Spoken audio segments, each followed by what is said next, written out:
Hey John, what's a VA loan program? So there are a lot of different loan programs, but in this video we're going to chat about a VA loan.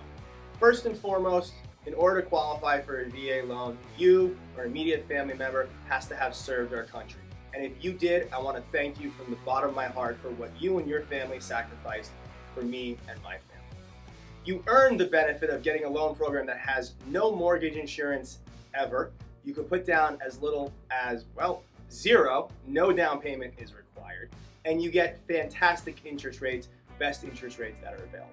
It's all a benefit that you earned. A VA loan program also has more liberal guidelines than most. It allows for higher debt to income ratios, and frankly, a VA loan program usually uses this thing called residual income, which I'll talk about in more detail in a different video.